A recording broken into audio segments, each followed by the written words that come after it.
Many of you met me through Title Experts. Title Experts is obviously still in existence. That is our title company. I'm the founder of Title Experts. And that is in the process of a rebrand. That will become Purchase Ready Title by the end of this month. Again, bringing everything under this one roof to service both consumers and the realtors that work with our consumers. As far as my background, I am originally from Miami, Florida. I attended the University of Florida for undergrad. Go Gators, if there's any Gators in the room. I attended Santa Clara University for law school. And then I came back home to Miami and acquired my LLM in real property development from the University of Miami School of Law. And so I'm also trained in real estate development. And just a quick little preview, you guys will start seeing me functioning in that space more as we bring real estate, affordable housing development under Purchase Ready. All right, so super excited about that. And so one of the things I will say is that similar to the way that you guys are continuing to learn more, so am I. And so I'm super excited to be deploying that LLM after all this time. All right. So my expertise, again, I've had the opportunity to represent a number of individuals that are involved in the real estate transaction. I've done over $1 billion essentially in business in one form or another, whether it's representing buyers, sellers, lenders in litigation, financing, acquisitions, remodel, you name it. And so that again is why we have gotten ourselves to this point where we're saying we're just going to bring it all under one roof through Purchase Ready. All right. And then, of course, I'm proud of the recognition of being named Realtor Educator of the Year recently by the association. I will tell you guys that I'm very passionate about education. So you'll see me here every Thursday. I encourage you guys to share out this information. You must learn more. You learn more to earn more. I saw a quote today, and I meant to take a picture of it. I'll share it later. I was quickly packing from the conference, and the quote said something along the lines of, what will you do or what will you learn when you learned everything? Or when you think you've learned everything, what will you learn? And so it was just a very quick, punchy quote that said, you just always have to keep learning. All right. So that is always our mission here while we meet here every Thursday. Next slide, please, Minnie.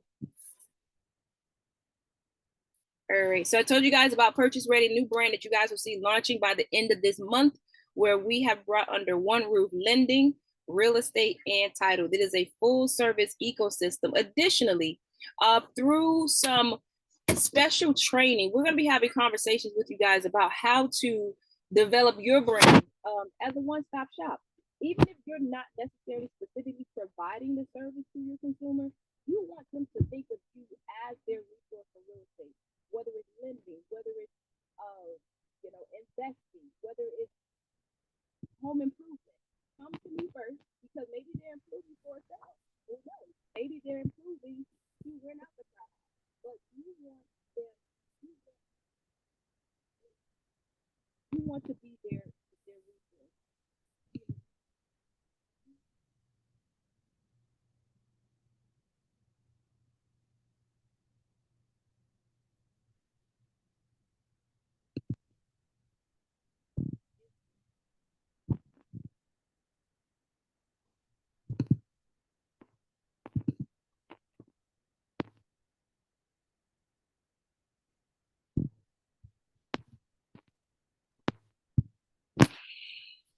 Guess you can't hear. Let's see.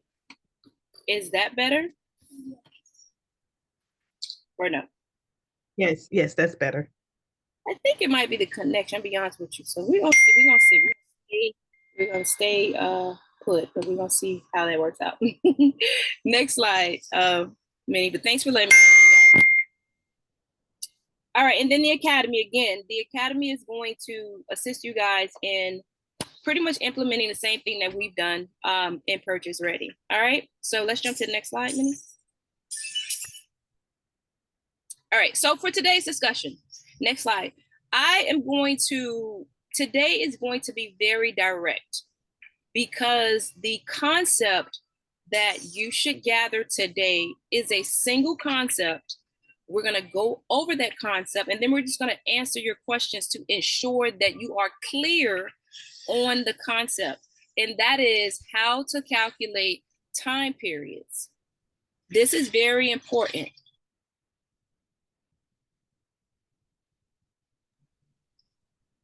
How to calculate time periods. Because if you are mistaken in how to calculate time periods, this is your greatest risk of default. It doesn't matter if you, like we talked about last week, if you know how to do the thing that needs to be done at that by that deadline, it does that matters less if you don't know when that needed to be done. If you're a day late, that's a default.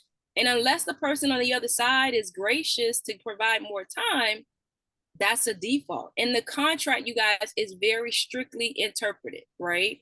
It's not, May 31st-ish. It is, if that is your deadline, that is your deadline. So you're going to be aware of how to calculate time periods. And then you're going to be aware of common instances of miscalculation of time periods. Next slide, please, Minnie. So calculating time periods, next slide. The first step in managing your milestones, for, as I mentioned that we talked about last week, is to understand how to calculate time periods. Next slide, Minnie. Oh, the link for today's handout is in the chat. Thanks, Minnie, so much. Thank you for that. You guys go ahead and grab the handout really quickly, because the most important points are going to be in that handout. You'll have that to carry you after we leave to get together today. So, first concept. Time periods are calculated using calendar days. Both the as-is and the CRISP, the contract for residential sale and purchase, their time periods are calculated using calendar days. A couple sessions ago, we talked about that was a recent change to the CRISP. For those of you that are new, know that there are two main standard forms of purchase and sale contracts that we use in Florida.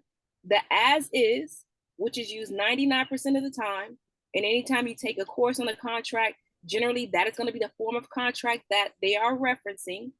And then you have the CRISP, the contract for residential sale and purchase, which is used maybe 1% of the time. I have not had a CRISP come into our office for closing in years. The difference between the two is in the name. The as-is contract is built on the idea that the buyer is purchasing the property as is. The seller is not going to make any repairs to the property. They're not giving any credits. That's where the relationship starts. Now, I know many of you are saying, but don't we negotiate for credits all the time? Yes, you do. But you have to understand that with the as-is contract, that is not a right. That is an ability that you have, you're able to negotiate for, but you start from a position of no credits, no repairs. Versus the CRISP starts from a position of the seller providing some form of credit to ensure the condition of the property. They start from a position of, okay, I will put $2,000, $2,500 towards repairs that may be needed to the property. All right. So understand that. But again, for the purposes of today's conversation, know that the CRISP, which previously would use business days, it no longer uses business days. Both contracts use calendar days. Next slide. Now, what that means is when you're counting, when we say calendar days versus business days, this next concept you need to understand is that means that when you're counting, you do not skip any days. Do not skip any days when you're counting towards your deadline. You do not skip weekends. You do not skip holidays when you're counting forward toward your deadline. All right. Next slide. Now, in order to accurately calculate time, you must first confirm the effective date. The effective date of the contract. All right, next slide. The effective date is the starting point for calculation of time periods, right? So here again, if you don't know where you're starting from, you don't know how to calculate, then you don't know what your deadline is, right? Today, you'll know all of that. You'll know what date am I starting from, how should I count from my starting date? What is my deadline based upon when the date, where it falls on the calendar, okay? So the effective date is defined in paragraph 3B of the as-is contract. Go next slide, please. So I'm going to read verbatim. Paragraph 3B of the as-is contract reads, the effective date of this contract shall be the date when the last one of the buyer and seller has signed or initialed and delivered this offer or final counter offer. That is your effective date. The date when the last buyer or seller How long you gonna be here? signed Okay, I see what I did. and delivered the final offer, counter offer. So next slide, what I want you guys to pull from that is not just signature, but signature and delivery. Whenever I get a call from a realtor who is trying to get clarity around their deadline to make sure they have or have not missed the deadline, my question is, what is your effective date? And they'll say, oh, it was signed on May 1st. When was it delivered? Because if your effective date requires signature and delivery. Okay, so primary point, today is the 8th. Contract signed May 1st. It was not delivered until May 8th. What is the effective date of the contract? Drop that in the chat for me really quickly. Contract signed by both parties on May 1st. Signed by the buyer made the buyer made the offer on May 1st. Seller received it, said absolutely yes. Perfect. Thank you. Didn't make its way back to the buyer until May 8th. Our effective date is May 8th. Perfect. Perfect. Perfect. Thank you. Now, the other concept that you need to know is the effective date is considered day 0 when you're counting. We're just stacking on concepts, right? Day 0 when you're counting. So that's the next concept, right? So we started with knowing that we're using calendar days. Second concept is we now know our effective date is the date when both parties have signed and then it's been delivered to the other party, right? We know that now our effective date when we're counting is considered day 0, right? Next slide. So let's practice calculating deadlines. Everybody grab your phone and let's go way back to, next slide, April 2019. April 2019. Grab your phones, go to April of 2019. Don't ask me why. It works. It works for our purposes. So our contract effective date is April 4th. The offer was made April 2nd. It was accepted April 3rd, signed by the seller. Fully executed contract returned to the buyer on April 4th. So our effective date is April 4th. Within that fully executed contract, the escrow deposit was due within 2 days. The first escrow deposit. The second escrow deposit was due within 10 days. And then the loan application was due within 2 days. Really quickly, tell me what those 3 dates are. Put those, write it down. Put in your notes in your phone or write it on a sheet of paper. If the first escrow deposit is due within 2 days of April 4th, what is that deadline? If the second escrow deposit is due within 10 days of that second deposit, what's that deadline? And then the loan application due within 2 days, what is that deadline?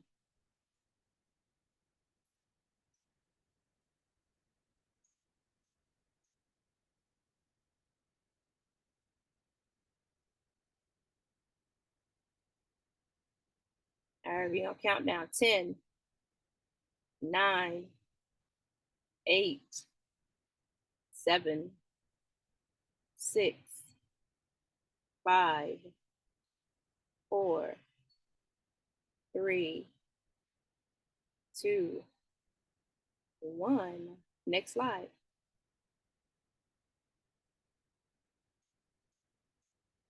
So the first escrow deposit is due on April 8th because within 2 days was a Saturday, 4/6. The second escrow deposit would be due on April 15th because within 10 days would have landed on April the 14th, Sunday, April the 14th.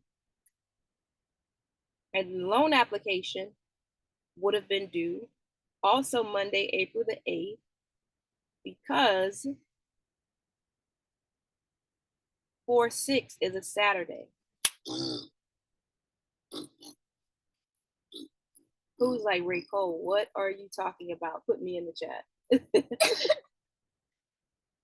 Me in the chat. You're like, I did not get that. I don't know how you got that. That's why you're here. You got it, good. But if you're like, what are you talking about? Put me in the chat. Okay, we don't have any me in the chat. Everybody's calendar experts. Perfect. Next slide. Let's go over really quickly, just in case someone was shy. So the fourth concept is to be aware of deadlines that end or occur on a Saturday, Sunday, or national legal public holiday, or a day that a national legal public holiday is observed. Next slide, right? So within 2 days, that escrow deposit, you're in the wrong slide, Minnie, you went too far. Ooh, you were way far.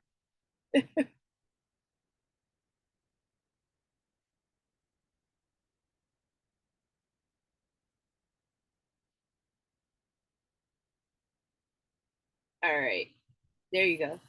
Stay on the slide. Don't drop down. All right, so if those deadlines fell on a Saturday, Sunday, or national legal public holiday, you roll those forward. All right, next slide.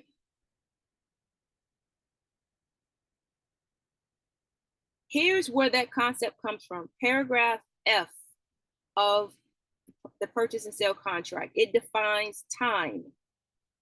It says time is of the essence in this contract. Calendar days, that's how we know that we utilize calendar days.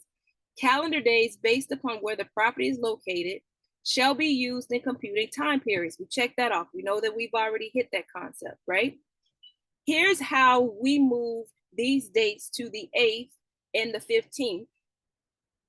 Because it says other than time for acceptance and the effective date, those 2 dates are both set forth in paragraph 3, which we looked at earlier. Any other time periods provided for or date specified in this contract, whether pre-printed, handwritten, typewritten, or inserted herein, which shall end or occur on a Saturday, Sunday, national legal public holiday, as defined under the U.S. Code, or a day on which a national legal public holiday is observed, because it fell on a Saturday or Sunday, that deadline shall extend to the next calendar day, which is not a Saturday, Sunday, national legal public holiday, or a day on which a national legal public holiday is observed. Next slide. Here's what that means. First of all, time is of the essence. We talked about this when we first started. That means that the deadlines are expressed. There are no built-in grace periods. If it's the 20th, then that's your deadline, not the 20th-ish. If that is your deadline, you've not met your deadline, then you need to get an extension, right? Failure to timely perform an obligation required under the contract is a default unless an extension is granted. Okay, next slide.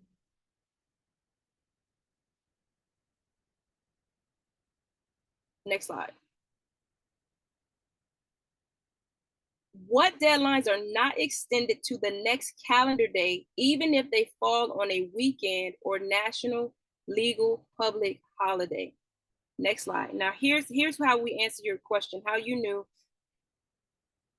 This breaks out paragraph 3B. These are the two dates other than time for acceptance of buyer's offer.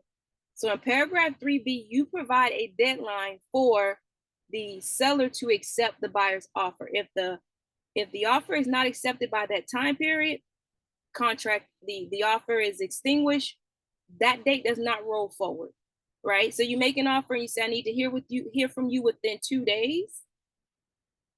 If that date is a Saturday, that's what it is. If that date is 4th of July, that's what it is. If that date is Christmas, that's what it is. If that deadline is Sunday, that's what it is. It does not roll forward to the next calendar day. Similarly, the other date that is specified in paragraph 3B is the contract effective date. That does not roll forward, right? So let's use again our example. Let's say example, the contract is executed, and we can even go back to, I guess you guys have it in front of you. So we'll keep April 2019. Contract executed Friday, April 5th. Offer made Friday, April 5th. Seller accepts the offer, fully execute the contract. They return it on Saturday, April 6th. That is your effective date. That does not change because it's a Saturday. So those two dates remain the same whether they fall on a Saturday, Sunday, a holiday, or a day on which a holiday is observed. Now, just for clarification, because I don't want to assume, what does that mean when you say a day that a holiday is observed? So I believe last year, and I can check my calendar for this, but on one year recently, 4th of July, for example, fell on a Sunday.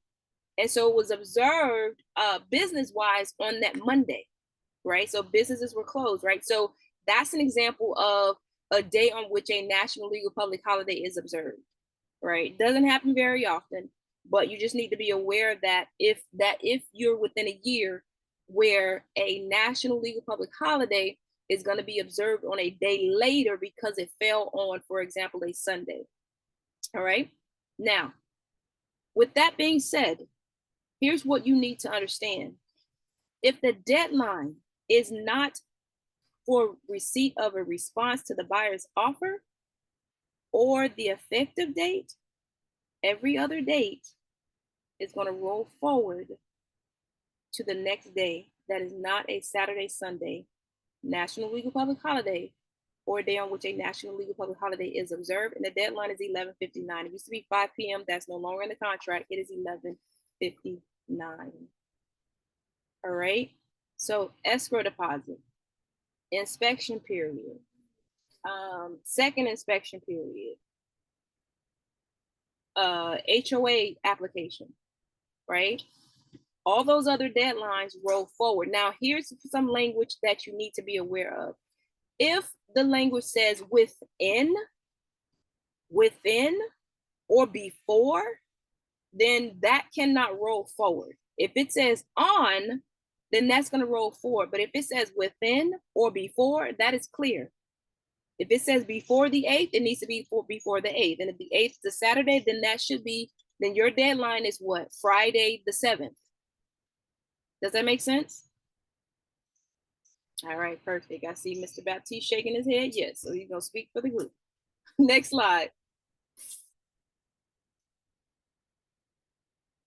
So now that you guys have at least been introduced to these concepts on how to calculate time periods, once you have now calculated your time periods, not sure how you're managing your timelines now, but you need to implement a calendaring system for tracking and managing contract deadlines. So that could be, I mentioned before, Dotloop, whatever software that you use. Next slide. But you want to make sure, as I mentioned to you guys last week, that you're not trying to keep these dates in your head or some other rudimentary way that you could easily make a mistake. Now, pro agent tip, because you cannot tell from the face of the contract what your effective date is, because remember what I told you, I could have signed on the 5th, but if it was not delivered to the other party until the 8th, That's the effective date. But nothing on the contract says that that's when the contract was delivered. So pro agent tip, you're going to always confirm in writing the effective date of the contract in your initial email upon either delivery or receipt of a fully executed contract. So I represent the seller. I always represent the seller, right? Mr. Baptiste represents the buyer. So I have a $50 million listing. Mr. Baptiste got his buyer under contract for $49 million. He's super excited, right? He made the offer on April 5th. My seller signed it. They accepted the offer on the 5th.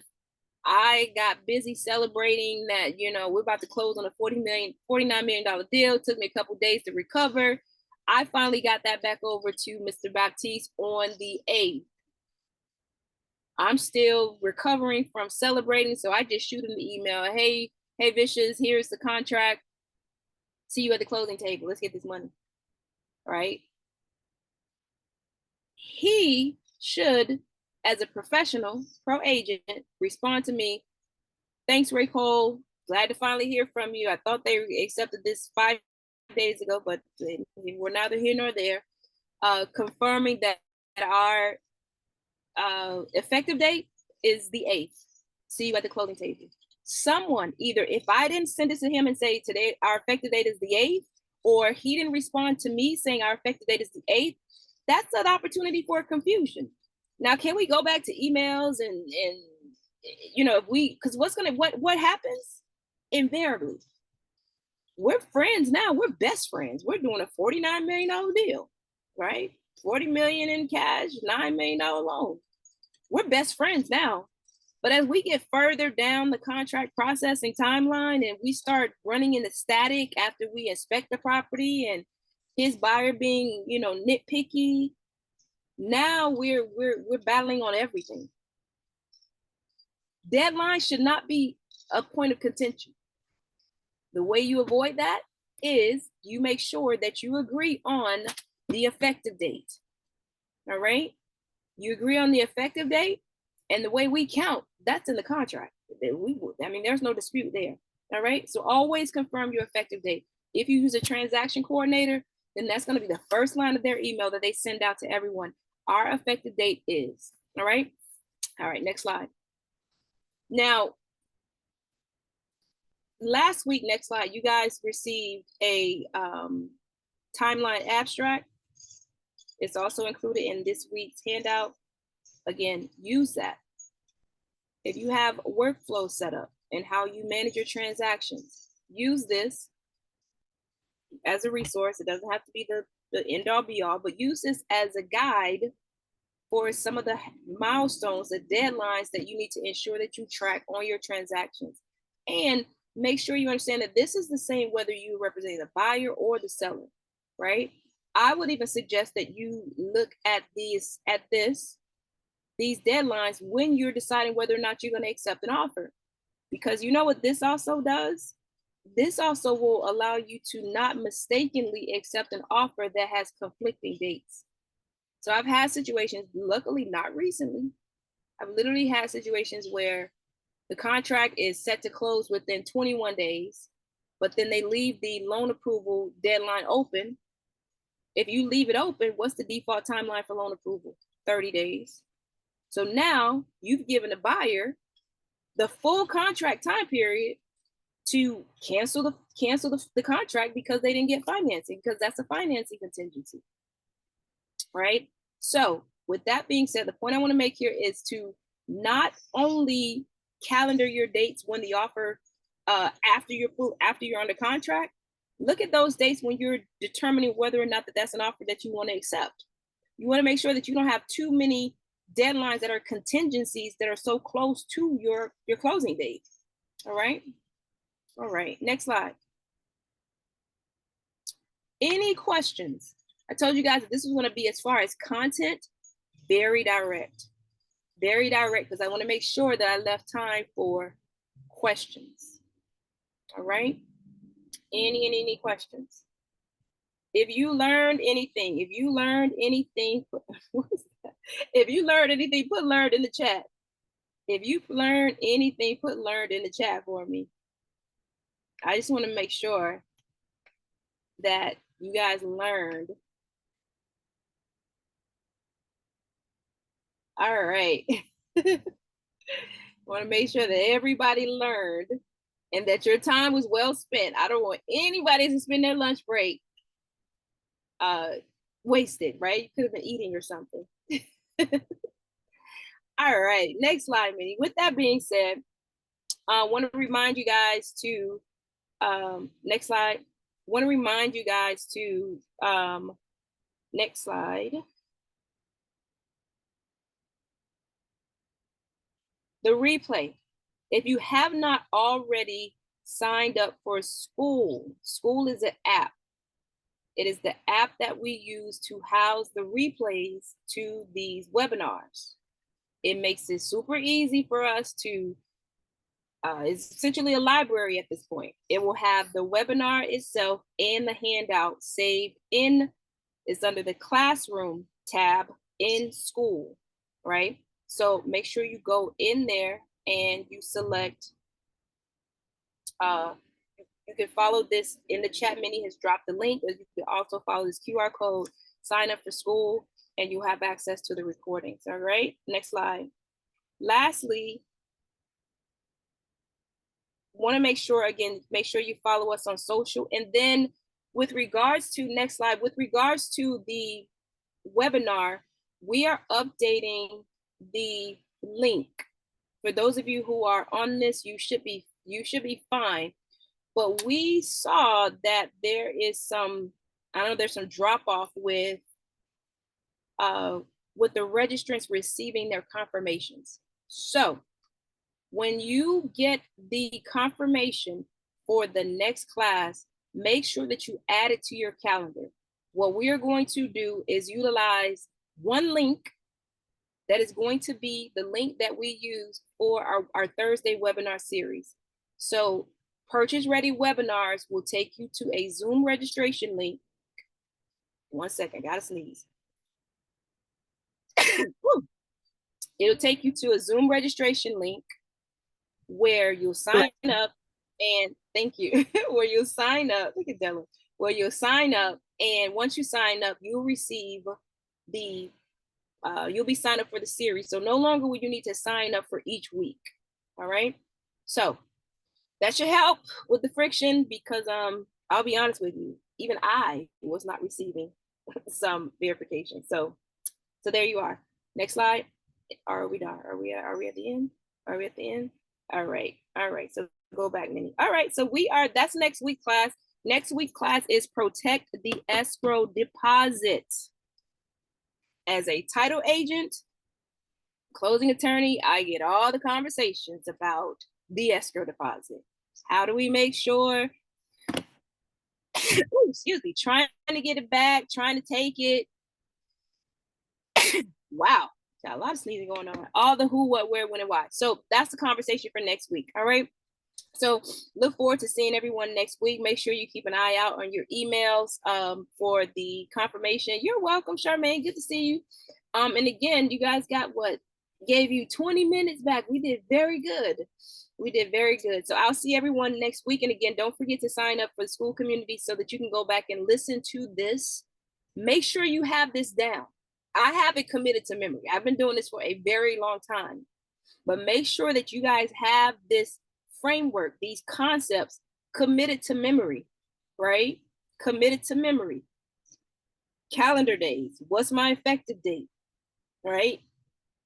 Count forward. Is this the deadline for the buyer to accept the offer, or is this the effective date? If not, it needs to roll forward unless it says within or before, right? So again, I have all this committed to memory. You will too. You will be an expert, right, under the academy. And so just make sure that you go and listen to it one more time, just in case you're not clear. All right. All right, guys, that's our time. Again, have a great Thursday. Be safe. Enjoy your weekend. And we will see each and every one of you next Thursday. Invite a friend.